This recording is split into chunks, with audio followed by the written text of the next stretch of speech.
Shalom, selamat pagi jemaat yang dikasihi Tuhan.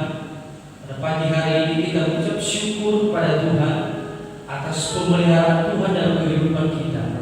Pada pagi hari ini kita memuji memuliakan Tuhan dan mendengarkan kebenaran firman Tuhan yang terus menuntun kehidupan kita. Saya mempersilahkan jemaat yang dikasihi Tuhan untuk mempersiapkan hati dan pikiran untuk memuji dan memuliakan nama Tuhan.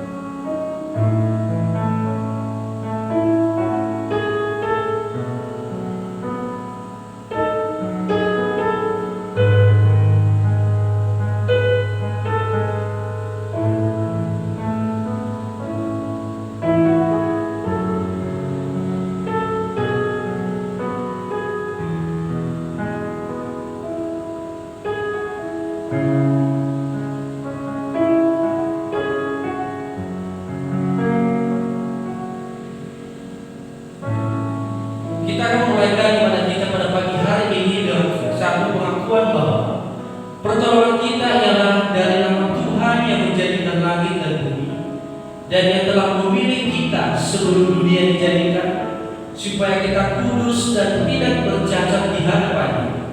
Kiranya Allah Bapa yang Maha Kasih, Juru Selamat kita Yesus Kristus, dan penghiburan kita Allah Roh Kudus hadir dan memimpin ibadah kita dari awal sampai dengan selesai. Amin. Kau mengenal hati.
bersyukur Tuhan atas kasih-Mu begitu melimpah bagi kami.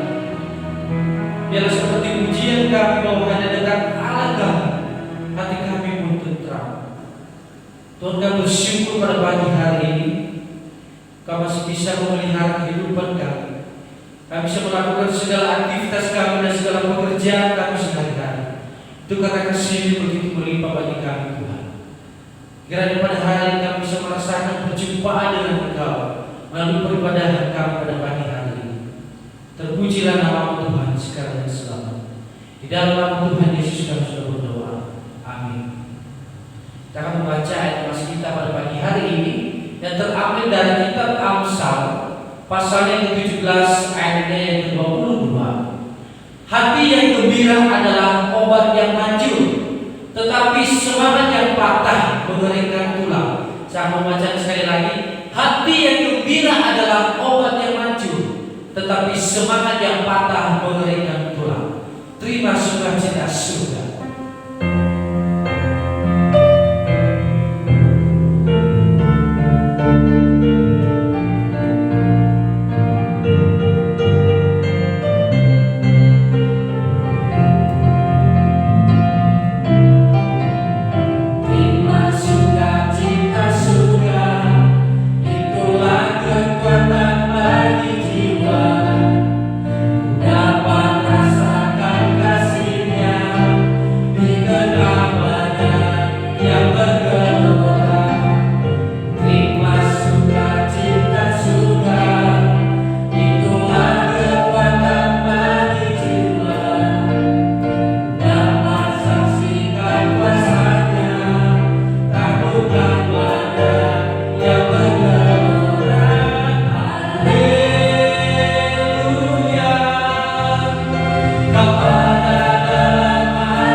Bapa yang Maha Kuasa, Khalik langit dan bumi, dan kepada Yesus anaknya yang tunggal Tuhan kita, yang dikandung daripada Roh Kudus, lahir dari darah Maria, yang menderita sengsara di bawah pemerintahan Pontius Pilatus, disalibkan, mati dan dikuburkan, turun ke dalam kerajaan maut.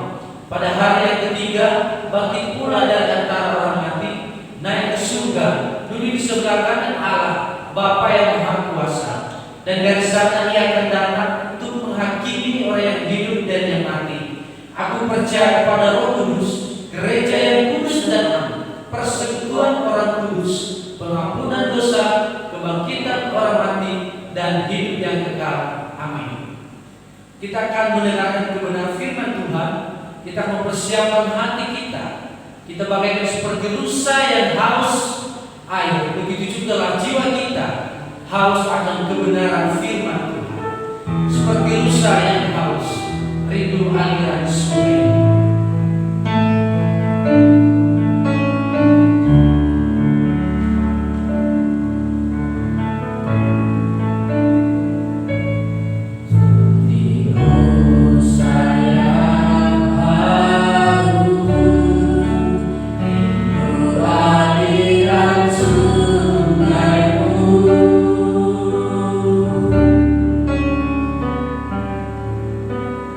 Hatiku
Shalom saudara, kita akan kembali mendengarkan firman Tuhan yang kali ini saya akan ambil dari Amsal 17 ayat yang ke-22.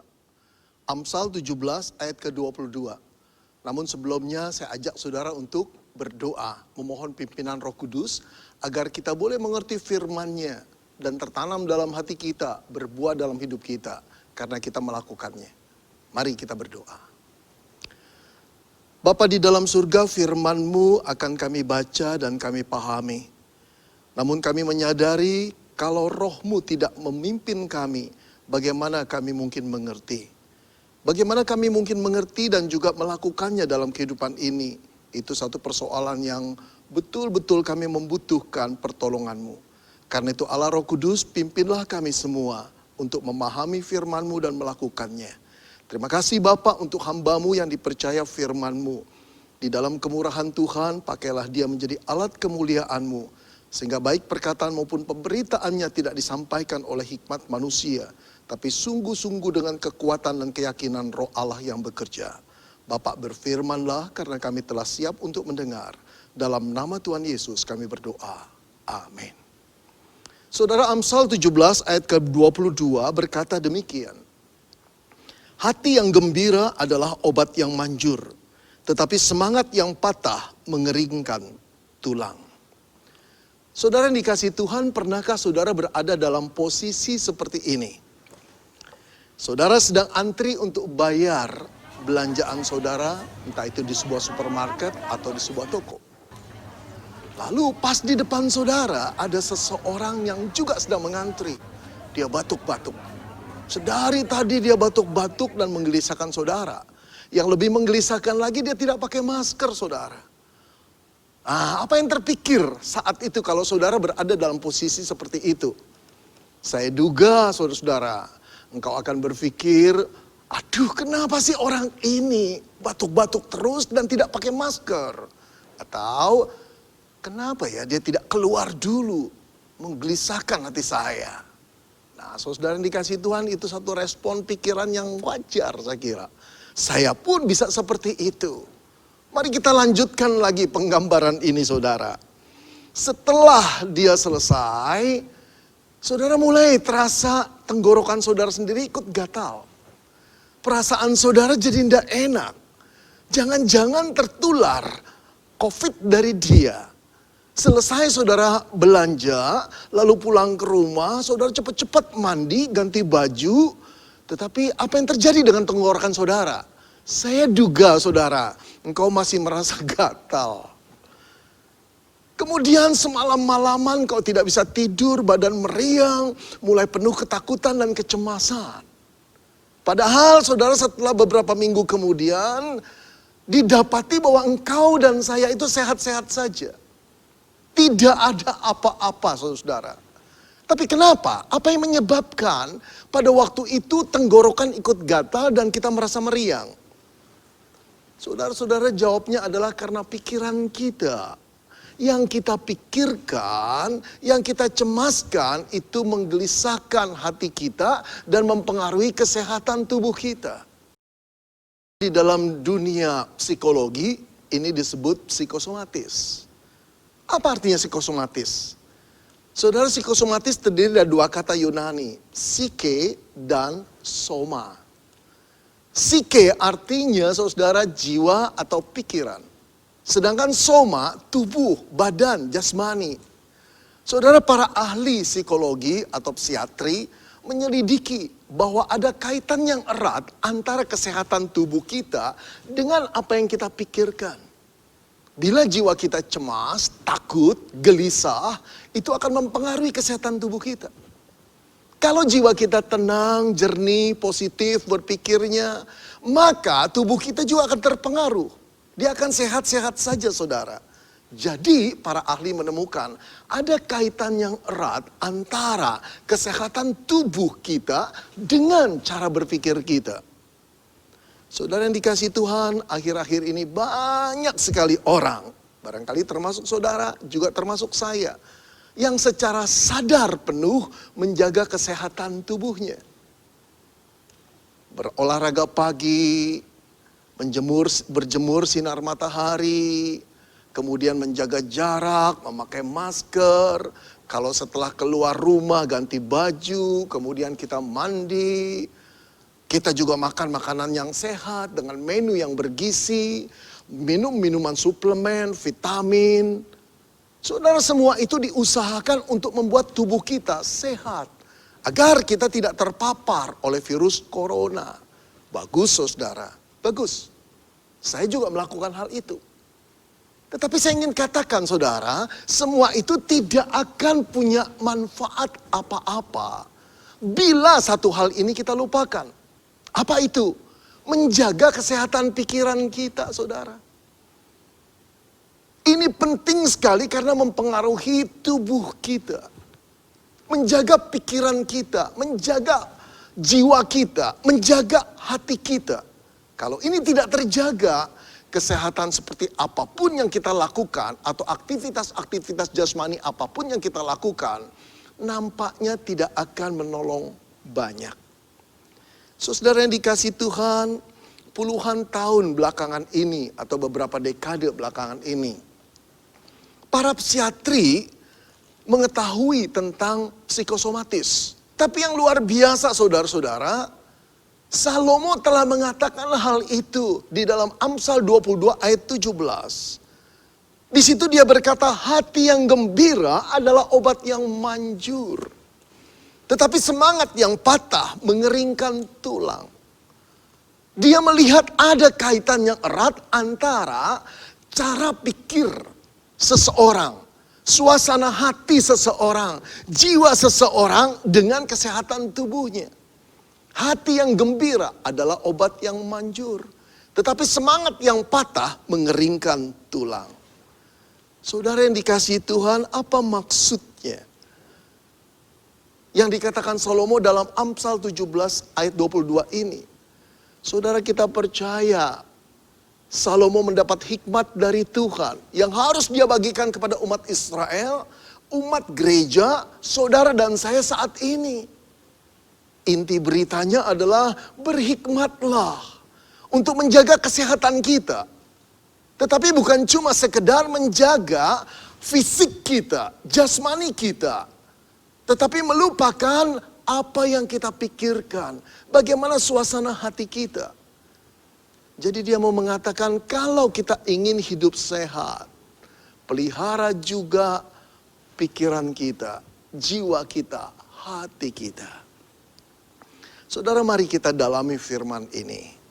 Saya ingin membahasnya dari kalimat yang kedua dulu saudara. Semangat yang patah mengeringkan tulang, kata Salomo. Semangat yang patah mengeringkan tulang. Saudara, bagaimana kesan saudara ketika saudara mendengar seseorang berkata, orang itu telah patah semangatnya. Gambaran apa yang saudara punyai tentang orang itu? Pasti saudara sama dengan saya. Gambarannya adalah seseorang yang lesu, seseorang yang tampak tidak punya masa depan, tidak bergairah untuk bekerja, seseorang yang stres. Saudara, saya kira gambaran itu juga ada pada diri Salomo. Semangat yang patah dengan kata lain adalah jiwa yang telah hancur atau jiwa yang patah. Tidak memiliki lagi kekuatan, tidak ada keberanian untuk menghadapi tantangan hari esok. Orang yang patah semangatnya selalu melihat segala sesuatu dari sudut yang suram, saudara. Segala sesuatu dilihat dari resikonya. Segala sesuatu dilihat dari bahayanya.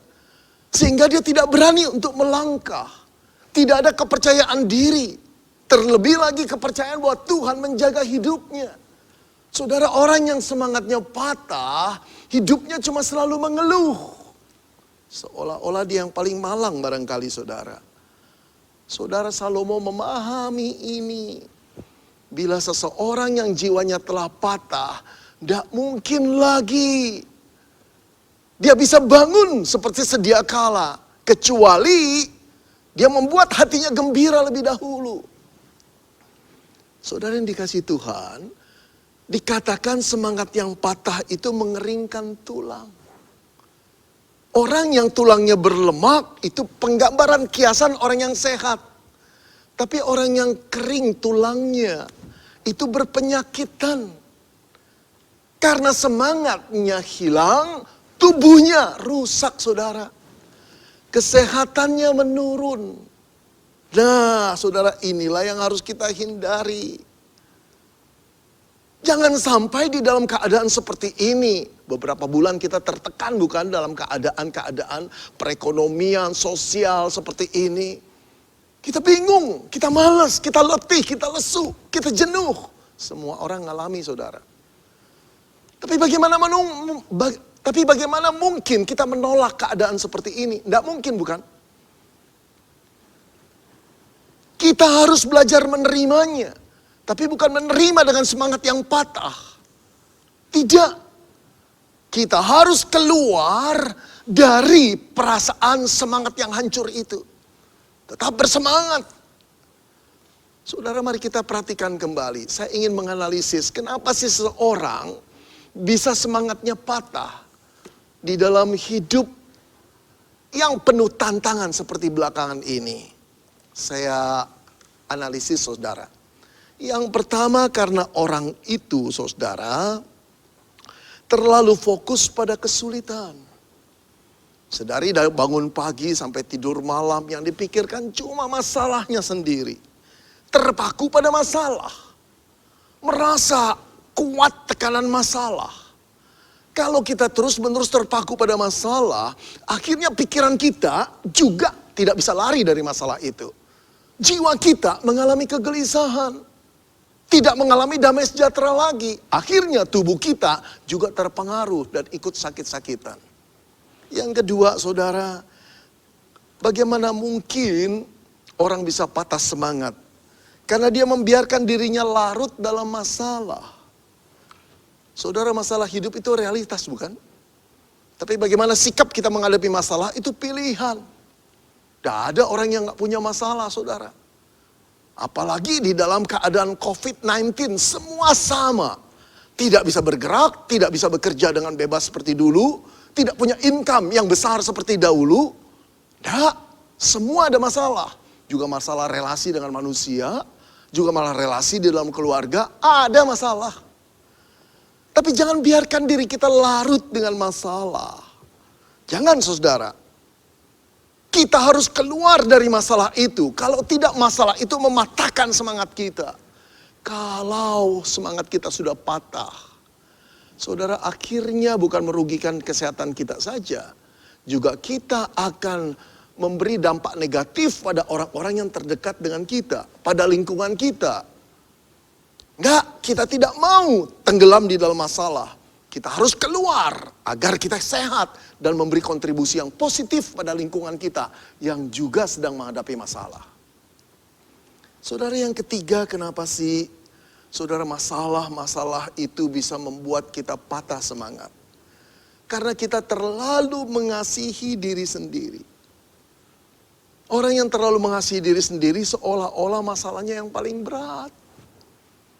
Saudara, seorang ibu memberikan pesan kepada saya.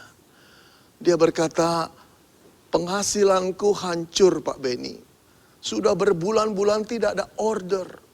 Anak-anakku tidak mau tahu. Aku hidup betul-betul stres. Kapan Tuhan mengakhiri hal ini? Keadaan seperti ini, kapan Pak Beni? Aduh, saudara, saya bisa memaklumi sulitnya kehidupan ibu itu. Tapi bukan berarti saudara dia yang paling malang. Ada banyak orang saudara yang keadaan jauh lebih sulit daripada ibu itu. Yang punya rumah yang begitu masih besar, yang punya harta yang masih banyak. Saudara-saudara, ketika kita mengasihi diri sendiri, hancurlah, patahlah semangat kita. Gak punya keberanian untuk boleh menghadapi kehidupan ini. Saudara-saudara, jangan mengasihi diri sendiri. Semua orang tetap sama-sama sulitnya. Tapi anak-anak Tuhan seharusnya berani menghadapi masalah. Tidak membiarkan dirinya patah semangat. Kenapa? Karena ada Tuhan, bukan? Nah, saudara yang dikasihi Tuhan, jangan biarkan kita menjadi patah semangat. Yang akan menghancurkan lambat laun kesehatan kita. Saudara, seorang anak muda datang pada saya dan berkata, Pak Beni, boleh saya konsultasi? Apa yang dia omongkan? Papa saya sejak beberapa bulan ini cuma mengurung diri di kamar, Pak. Kalau ada tamu, kalau bel berbunyi, dia takut setengah mati. Dia cuma lihat di orden, lalu dia masuk lagi. Saudara, setelah saya bertanya pada dia lebih lanjut, terungkaplah masalah kejiwaan yang kompleks sekali. Karena papanya punya masalah. Saudara yang dikasihi Tuhan, bagaimana kita menangani atau sikap kita menangani masalah, menentukan kesehatan kita. Jangan tenggelam dalam masalah. Jangan mengasihani diri sendiri. Yuk kita akui, kita punya masalah. Itu realitas. Tapi kita tidak boleh membiarkan diri kita tenggelam dalam masalah, terfokus pada masalah, dan dia membuat kita menjadi orang-orang yang patah semangat. Tidak. Kalau begitu saudara, bagaimana kita bisa memulihkan jiwa kita? Sehingga jiwa kita tidak tenggelam di dalam larutnya masalah itu. Tidak patah semangat.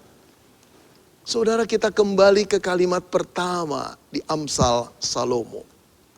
Dia berkata, hati yang gembira adalah obat. Obatnya apa? Hati yang gembira. Tidak ada lain saudara. Obatnya apa? Hati yang gembira.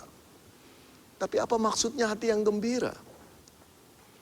Saudara, ketika Salomo menulis hati yang gembira, kata gembira dalam bahasa Ibrani yang dipakai adalah semea.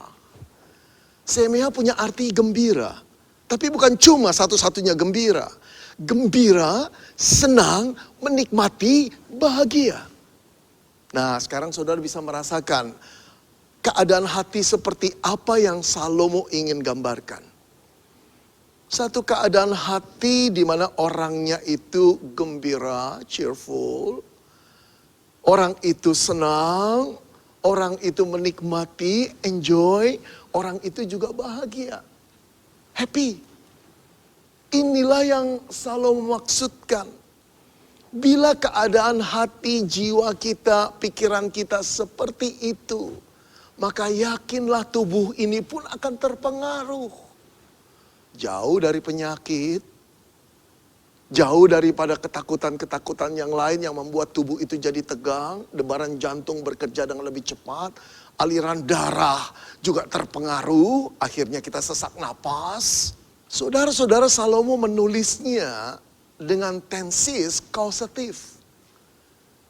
Ada banyak tensis dalam bahasa Ibrani, salah satunya adalah kausatif. Kausatif artinya, saudara, perbuatan yang satu mempengaruhi yang lain.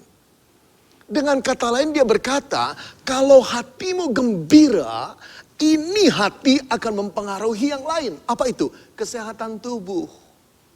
Keren saudara, 3.000 tahun yang lalu Salomo sudah mendapati ini. Jelas ini hikmat dari Tuhan. Yang ingin memberitahu saudara dan saya, umat Allah di seluruh dunia dan sepanjang abad. Perhatikan, peliharalah cara pikirmu. Peliharalah jiwamu, peliharalah mood hatimu itu. Untuk tetap positif, gembira, senang, enjoy, dan happy. Ini kuncinya saudara. Saudara, kalau kita baca di internet, artikel-artikel membuat tubuh jadi sehat, ada berbagai cara yang dianjurkan. Ada juga orang berkata latihan relaksasi, meditasi, membuat jiwa tenang, lalu pikiran tenang, kemudian hati jadi tenang. Ada lagi yang namanya teknik distraksi saudara, pengalihan. Sudah jangan fokus pada masalah, alihkan pada sesuatu pikiran kita. Maka itu akan terlupakan. Dan hati kita tidak tertekan. Ada lagi hipnoterapi saudara. Jenis terapi yang menggunakan teknik hipnotis saudara. Dengan teknik ini alam bawah sadarnya diangkat. Untuk memikirkan hal lain supaya ketenangan ada. Ada lagi psikoterapi, fisioterapi, macam-macam terapi saudara. Ini jalan keluar yang manusia pikirkan.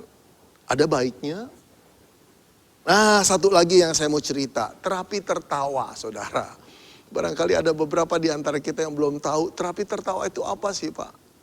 Ketika saya search di YouTube, saudara, saya sendiri jadi tertawa-tawa lihat orang tertawa.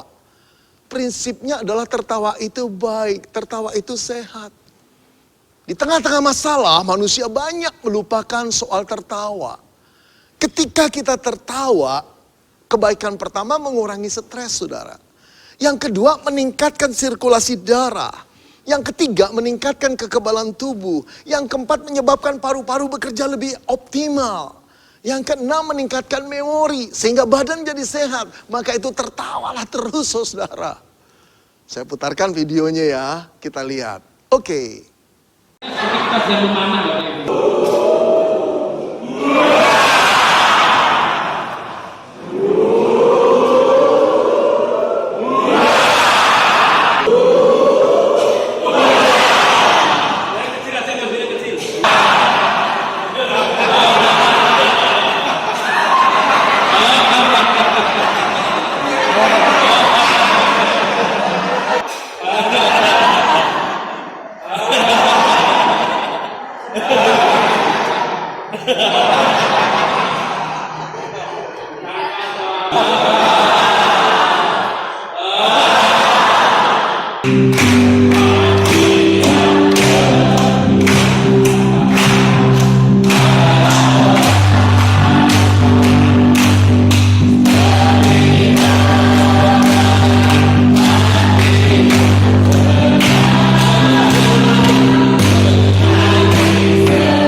Lucu bukan saudara?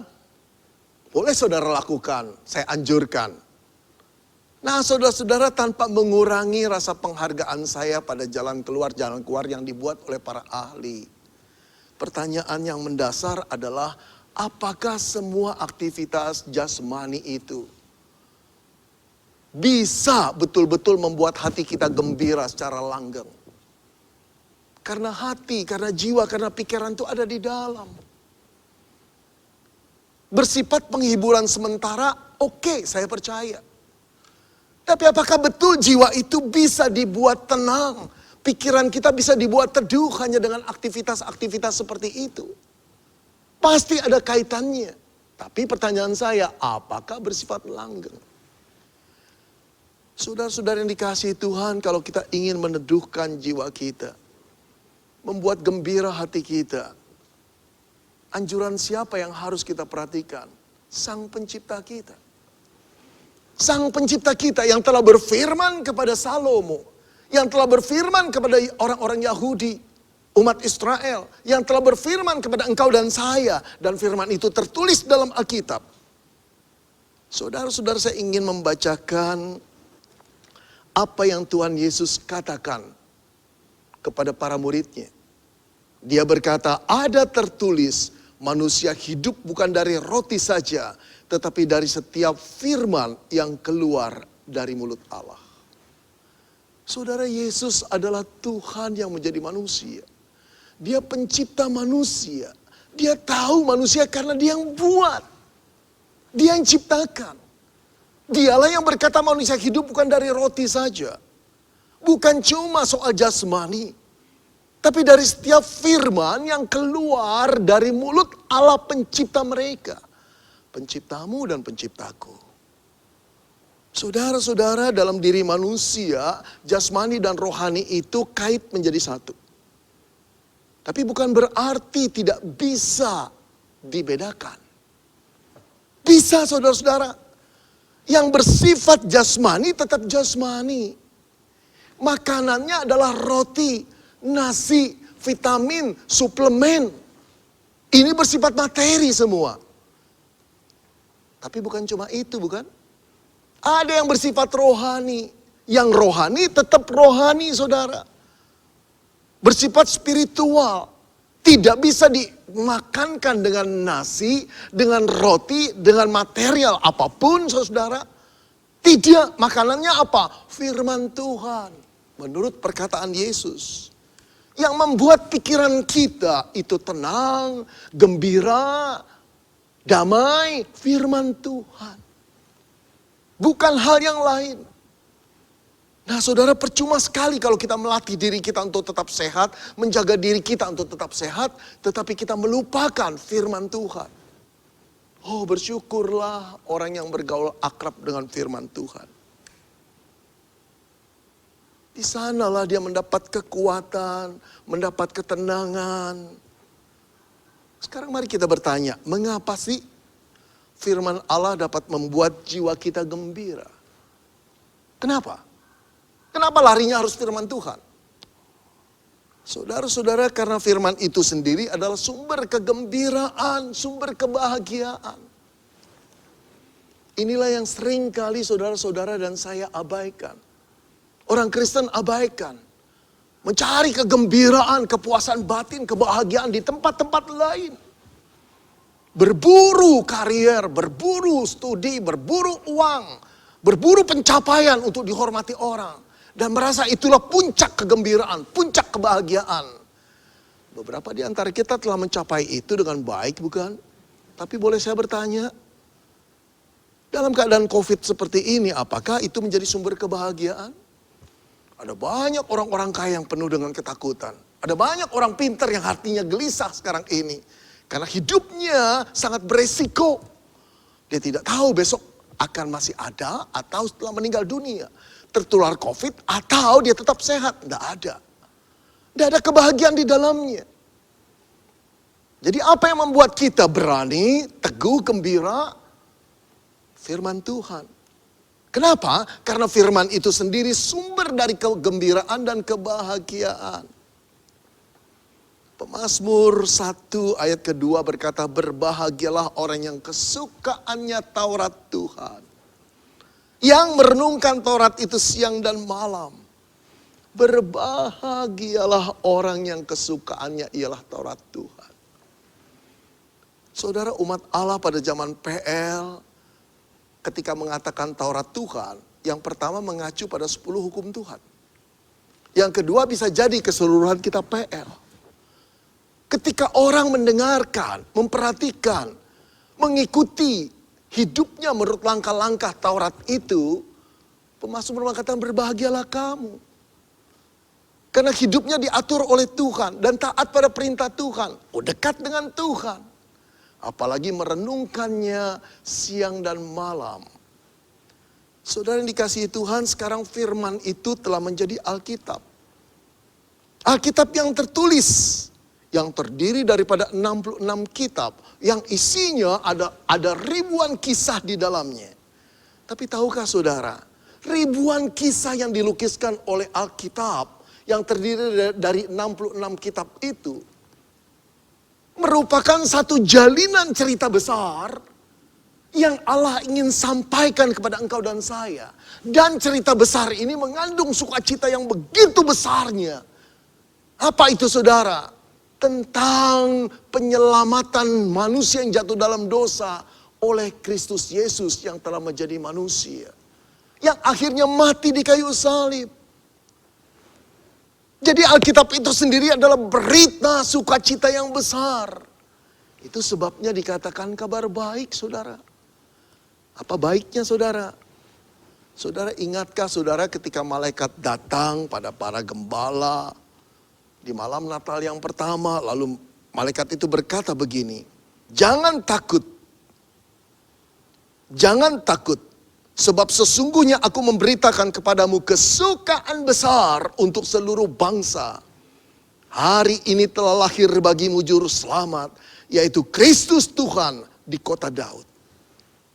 Saudara perhatikan, jangan takut sebab aku memberitakan kepadamu kesukaan besar. Satu berita sukacita. Apa berita yang besar itu? Yesus datang ke dalam dunia.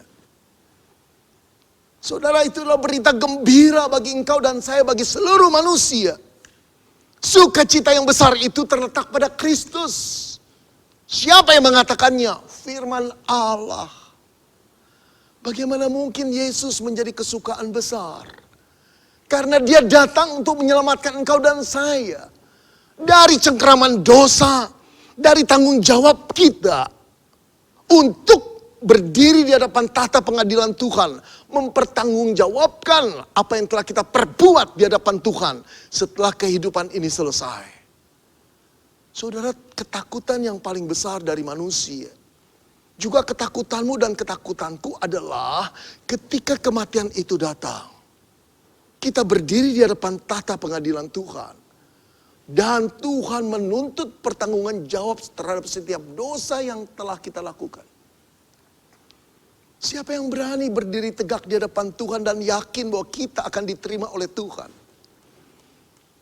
Di dalam hati nurani kita, kita sadar kita ini orang yang kotor. Kita ini orang yang berdosa. Gak cukup kebaikan kita untuk boleh diterima Tuhan dibanding dengan dosa-dosa kita. Saudara, berapa banyak satu hari kita melakukan kebaikan? Apalagi di dalam keadaan social distancing. Apalagi dalam keadaan saudara COVID seperti ini. Aktivitas kita sangat terbatas. Pertemuan kita dengan orang-orang yang susah, yang perlu dibantu sangat terbatas. Tapi dosa yang kita lakukan tidak terbatas. Tetap aktif seperti lahar gunung yang aktif. Begitu banyaknya. Saudara, beranikah kita mengatakan, saya siap bertemu dengan Tuhan? Saya siap untuk diadili oleh Tuhan. Engkau dan saya gentar. Tapi tahukah engkau berita sukacita yang besar telah dibawa malaikat pada malam Natal yang pertama? Aku memberitakan kepada kamu kesukaan yang besar. Apa kesukaan besar itu? Telah lahir bagimu juru selamat dunia. Kristus, dia datang untuk menyelamatkan engkau dan saya. Saudara-saudara, berita ini jauh lebih besar, jauh lebih hebat, jauh lebih agung daripada berita apapun yang menguntungkan engkau dan saya. Ancaman terbesar setelah kehidupan selesai, ancaman terbesar untuk mendapat hukuman Allah yang mengerikan, telah dihapus oleh Yesus. Bagaimana caranya? Dia pergi ke kayu salib, mati di sana, menanggung hukuman dosamu dan dosaku, agar kita yang percaya pada Yesus diselamatkan. Saudara, berbahagialah orang yang percaya pada Yesus. Sumber kegembiraan, sumber kebahagiaan yang tertinggi itu sudah ada di dalam hatinya. Nah, bagi saudara yang belum sungguh-sungguh bertobat, memohon pengampunan Yesus, menerima dia sebagai juru selamat, ini saatnya. Saudara, mungkin saja COVID ini berlama-lama dibiarkan Tuhan. Karena Tuhan menunggu banyak orang di dunia ini untuk datang di kaki Yesus. Menyerahkan segala dosa dan kekotorannya. Untuk memohon pengampunan Tuhan agar dia bisa memberikan rahmat, anugerah yang besar. Keselamatan di dalam Yesus sebelum kematian itu datang. Saudara yang dikasihi Tuhan, saya pernah bertemu dengan seorang tua yang hidupnya sukses. Pandai sekali tinggal di luar negeri. Ketika bertemu dengan saya dalam keadaan sudah hampir koma, saudara. Saat itu dia sadar, dia berkata, Pak Benny, apa yang saya harus lakukan kalau saya ketemu Tuhan?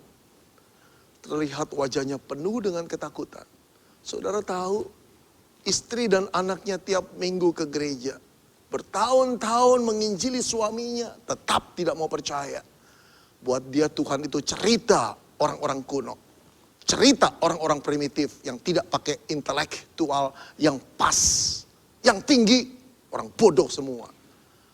Tetapi ketika kematian itu menjelang, dia sadar dia keliru. Pertanyaannya menggugah saya adalah apa yang saya mau bilang sama Tuhan ketika saya berjumpa dengan dia. Saya tidak tahu ngomongnya ngomong apa Pak Benny. Saudara yang dikasihi Tuhan, saya berkata, Bapak, katakan saja Tuhan Yesus, aku tahu aku orang berdosa. Selama ini aku sombong. Selama ini aku menolak Engkau dan bilang bahwa Engkau adalah cuma hayalan orang-orang yang bodoh. Lalu apakah dia nanti mau mengampuni saya Pak Benny? Bapak, Tuhan Yesus sayang pada orang berdosa yang merasa dirinya berdosa.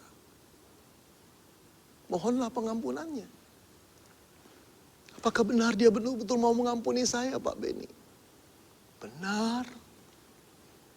Kalau Bapak diberi hidup selama ini, sebetulnya Bapak sedang ditunggunya. Mau Bapak berdoa dengan saya? Dia menangis. Dia berdoa dengan sesungguhkan. Air matanya jatuh, suaranya terisak-isak. Tapi hari itu saya mendengar seorang tua yang sombong, yang kaya, yang pandai berkata, ampuni saya Tuhan. 3 hari kemudian saya pulang ke Indonesia, berita datang bahwa bapak itu telah meninggal dunia. Istrinya berkata, begitu tenangnya suami saya pulang. Meninggal. Saya melihat wajah yang betul-betul gembira. Oh saudara, inilah kegembiraan yang sejati. Kebahagiaan yang sejati. Saudara-saudara yang dikasihi Tuhan, tidak ada orang yang bisa menghindari suasana COVID. Ada banyak manusia ketakutan, barangkali termasuk engkau dan saya. Tapi tahukah kita ketika kita di dalam Kristus, kegembiraan itu telah menyeluruh di dalam diri kita, telah kita miliki. Sehingga kematian itu tidak lagi menakutkan. Saudara-saudara, percayalah pada Yesus. Itu yang membuat pikiran kita tenang, jiwa kita tenang. Saudara, kita boleh tidak beruntung di dalam mencari harta kekayaan. Tidak seberuntung orang-orang yang kaya luar biasa. Tetapi beruntunglah engkau dan saya ketika engkau dan saya memiliki Kristus. Jaminan keselamatan itu telah kita terima. Hukuman yang harus kita terima itu telah dibebaskan oleh Tuhan. Karena ditimpakan oleh Kristus. Saudara, dalam keadaan COVID kita boleh punya banyak masalah. Seperti banyak orang pula. Tetapi dalam menghadapi keadaan hidup kita berbeda. Kenapa saudara? Karena kita tidak takut dan gentar. Kita tetap bisa bernyanyi. Kita tetap bisa gembira. Kenapa? Karena kita milik Kristus. Tubuh ini boleh mengalami kesakitan. Tubuh ini boleh terpapar COVID. Tubuh ini boleh rusak. Tubuh ini boleh menua. Tetapi ketika jiwa kita terisi Kristus, kita tahu sumber penghiburan yang sejati tidak akan hilang. Itu sebabnya Daud berkata, sekalipun aku berjalan dalam lembah kekelaman, Aku tidak takut bahaya. Kenapa? Ada Tuhan gembalanya di sebelahnya. Kenapa? Ada Tuhan yang mencintai, yang tidak akan pernah meninggalkan dia. Oh saudara-saudara, engkau dan saya dijamin dengan jaminan keselamatan oleh Tuhan. Tidak akan ditinggalkan sampai kematian pun datang. Ini merupakan satu kekuatan yang luar biasa di dalam iman Kristen. Jangan lupa saudara, jangan fokus hanya pada persoalan. Jangan merasa engkau paling malang. Tidak, kita ini orang-orang yang beruntung. Kita ini orang-orang yang mendapat anugerah Tuhan. Kita ini orang-orang yang mendapat sayang Tuhan yang luar biasa. Walaupun kita tidak layak. Kita ini orang-orang yang dilayakkan Tuhan karena kematian putranya.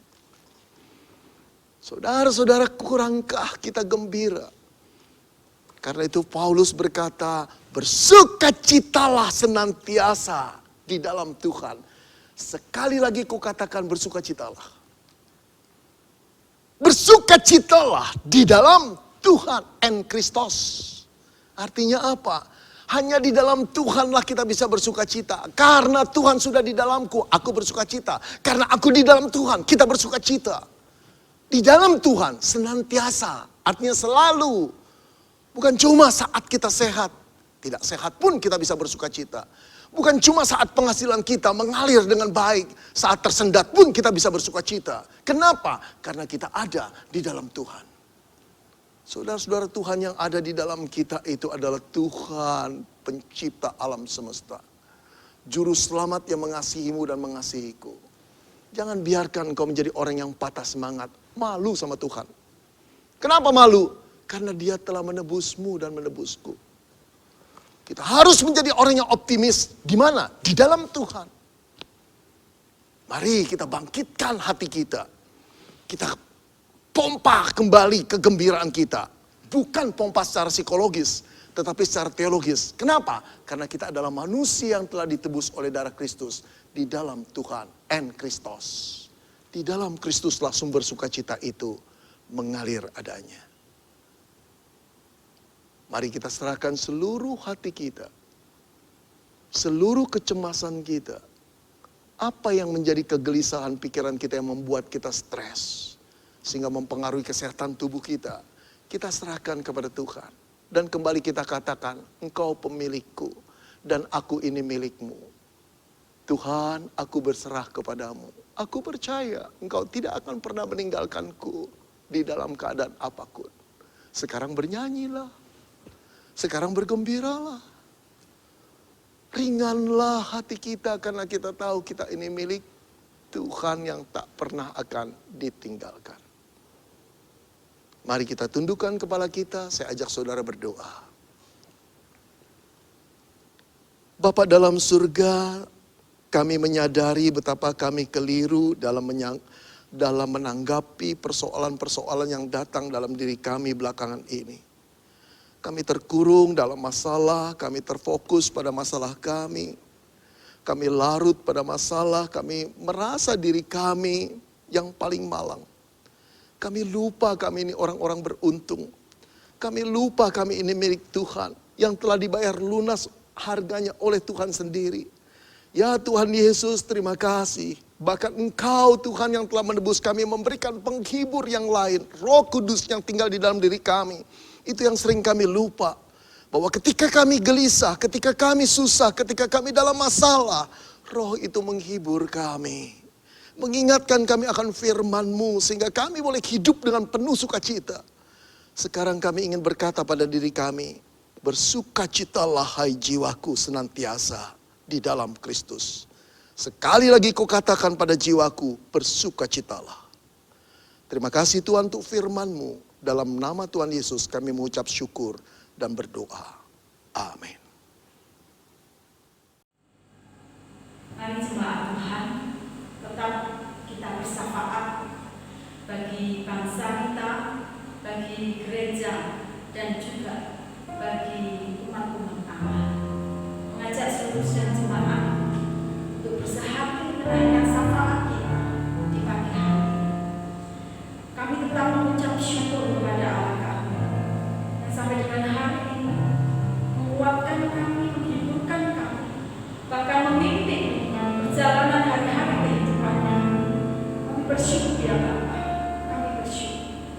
Kami tetap menyerahkan negeri kami. Kami menyerahkan bangsa kami. Kami menyerahkan pemimpin-pemimpin negeri kami ini, ya Allah. Mari Engkau tetap memberkati setiap mereka. Mari Engkau tetap memakai mereka. Mari Engkau tetap memberikan hikmat bijaksana kepada mereka. Terutama Tuhan, masa-masa pandemi sampai dengan hari ini, penyebaran daripada COVID-19 yang masih harus difikirkan baik-baik, ya Tuhan, oleh pemerintah kami ini, Tuhan. Tolonglah setiap mereka, ya Bapa. Kami tidak tahu Tuhan sampai kapan pandemi ini akan berakhir. Tetapi kami tetap percaya masa-masa seperti hari ini, ya Tuhan, Engkau tetap memeliharakan kami, umat-Mu, negeri kami ini, bahkan pemerintah kami. Tuhan berkati setiap mereka. Kami tetap berdoa bagi para dokter tim medis, seluruh mereka yang hari ini masih berkutat, ya Tuhan, dalam penanganan COVID-19, terutama pasien terpapar. Ya Tuhan, tetap beri kekuatan kepada mereka. Mereka berupaya, Tuhan, untuk menolong jiwa-jiwa yang terpapar hari ini. Tapi mereka juga, Tuhan, menjadi terancam, ya Bapa, karena mereka berkontak langsung dengan penderita. Oh Tuhan, lindungilah setiap mereka. Beri pertolongan pada setiap mereka, ya Bapa. Hiburkan keluarganya dan kuatkanlah setiap orang-orang yang dekat dengan mereka yang hari ini terbatas untuk dapat berjumpa dengan para dokter, dengan medis yang adalah keluarga dan orang-orang yang mereka kasih. Berkatilah setiap mereka. Kami juga tetap berdoa, ya Tuhan, buat gereja-gereja yang sampai dengan hari ini masih mengadakan ibadah, menyiarkan ibadah melalui rekaman-rekaman ke rumah-rumah jemaat, ya Tuhan. Oh Tuhan, biarlah dalam keadaan yang seperti hari ini pun, Tuhan, tak mengurangi semangat kami. Kami tetap menaikkan seru puji, ucapan syukur kami, penghormatan kami kepada Allah kami. Bahkan tetap kebenaran firman-Mu diberitakan kepada kami semua umat-Mu, ya Tuhan, di rumah-rumah jemaat Engkau. Terima kasih Bapa. Terima kasih sebab kami masih berkesempatan untuk terus mendengar firman, untuk terus kami menaikkan seluruh puji-pujian kami kepada-Mu. Kami sungguh mengucap syukur. Tuhan berkati gereja-gereja. Tuhan berkati hamba-hamba. Tuhan memberkati seluruh umat-umat percaya, ya Tuhan, yang pastinya kami semua rindu, Bapa, untuk kembali ada beribadah bersama-sama seperti bulan-bulan yang lalu-lalu, ya. Mari Tuhan, kalau kami memasuki masa-masa persiapan, Tuhan,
Tetapi bukankah Allah kami mampu memimpin kami, bahkan memberikan semangat yang baru kepada kami umat-Mu yang lama untuk tetap tegak berjalan, berani menghadapi hari-hari ke depan. Terima kasih, terima kasih.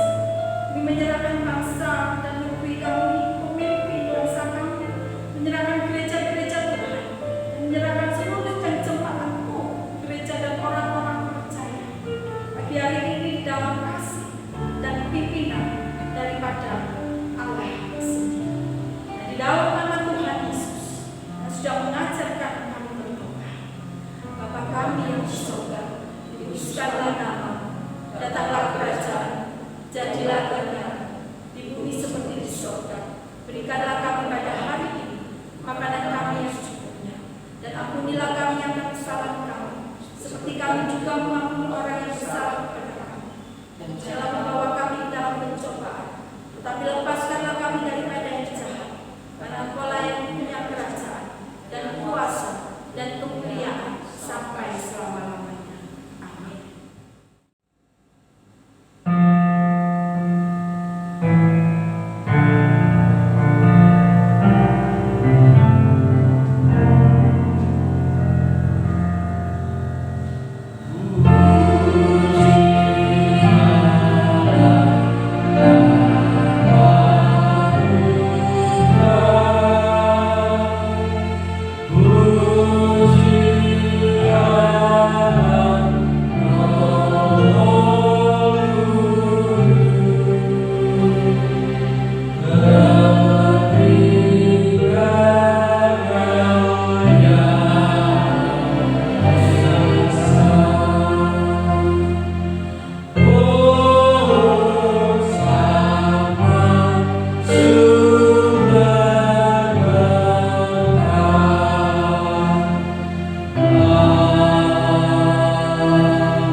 Jemaat yang dikasihi Tuhan, mari terimalah berkat daripada Allah Bapa, Allah Putra, dan Allah Roh Kudus. Allah Tritunggal yang senantiasa menunjukkan kasih karunia demi kasih karunia-Nya, yang senantiasa menunjukkan pimpinan demi pimpinannya, bahkan yang senantiasa menunjukkan penghiburan demi penghiburannya dalam perjalanan demi perjalanan hidup kita umat-Nya. Allah Tritunggal itu pula yang akan memberkati dan yang akan menghibur dan yang akan memimpin kehidupan kita dari hari ini sampai Maranatha Tuhan datang yang kedua kali. Amin.